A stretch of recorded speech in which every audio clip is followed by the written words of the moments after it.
নমস্কার বন্ধুরা, আজকে আমি বানিয়ে নিব কচুর লতি। দেখুন আপনার দাদাভাই সকালে গিয়ে বাজার থেকে খুব সুন্দর টাটকা লতি নিয়ে এসছে। সেটাকে ধুয়ে পরিষ্কার করে কেটে নিয়েছি। আর এইদিকে আমি কড়াই বসিয়ে দিয়েছি। এবার আমি লতিটা করার জন্য তেল দিয়ে দেবো।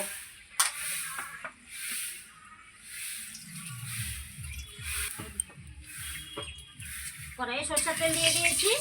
তেলটা গরম হয়ে যাচ্ছে, এরপরে আমি লতিগুলো ছেড়ে দেবো।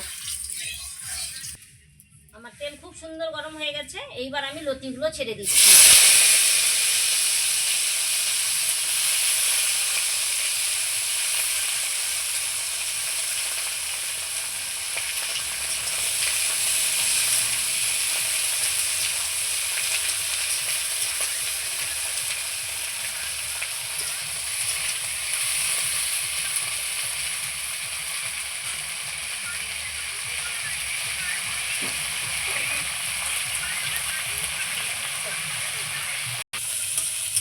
এই যে বন্ধুরা দেখুন, আমি কচুর লতিটা খুব সুন্দর করে লাল লাল করে ভেজে নেব। দেখুন লবণ হলুদ কিছু দিইনি। লবণ পড়লে কি হবে, এটা একদম তাড়াতাড়ি গলে যাবে, নরম তুলতুলে হয়ে যাবে, মানে কচুর শাকের মতো। লবণ হলুদ ছাড়াই আমি লতিটাকে খুব সুন্দর করে ভেজে নিচ্ছি। এই যে বন্ধুরা দেখুন, আমি কচুর লতিটা খুব সুন্দর লাল লাল করে ভেজে নিয়েছি। এই দেখুন, একদম লাল লাল করে খুব সুন্দর করে ভেজেছি, গোটা গোটাই রয়েছে। এইবার দিয়ে দেবো আমি লবণ হলুদ।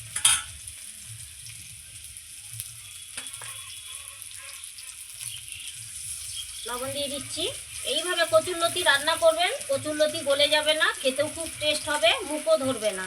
যে কচুরলতিটা অনেকে ভয় পায়, হয়তো মুখ ধরবে, কিন্তু এইভাবে সুন্দর করে ভেজে নিয়ে করবেন, একদম গলা ধরবে না, খেতেও খুব স্বাদ। দেখুন, লবণ হলুদ দিয়ে আবারও আমি খুব সুন্দর করে ভেজে নিচ্ছি।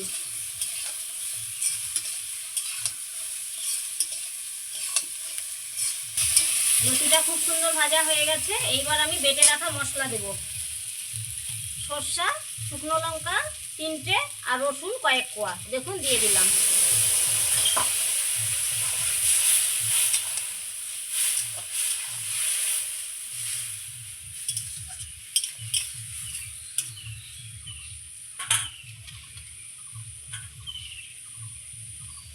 আর বন্ধুরা, কচুরলতিতে কিন্তু আপনারা কোনো মতেই ঢাকা দেবেন না। ঢাকা ছাড়াই কচুরলতিটা করার চেষ্টা করবেন, তাহলে কচুরলতি গলবে না, গোটা গোটাই রয়ে যাবে।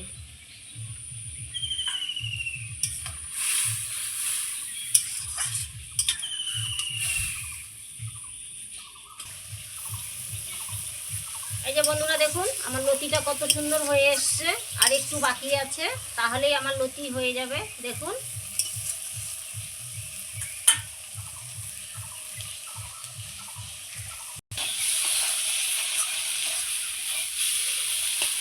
এই যে বন্ধুরা দেখুন, আমার লতিটা হয়ে গেছে। নামানোর আগে সামান্য একটু মিষ্টি দিয়ে দেবো।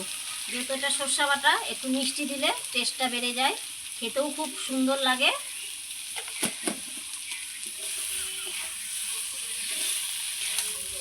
যদি একটু মিষ্টি না দেবেন, তাহলে কচুরলতি কিন্তু স্বাদ পাবেন না। আমার লতিটা খুব সুন্দর হয়ে গেছে। এইবার আমি এটাকে নামিয়ে নিচ্ছি। দেখুন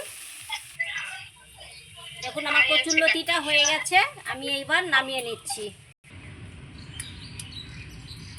আমার কচুরলতিটা হয়ে গেছে, খুব সুন্দর করে নামিয়ে নিচ্ছি বন্ধুরা। দেখুন,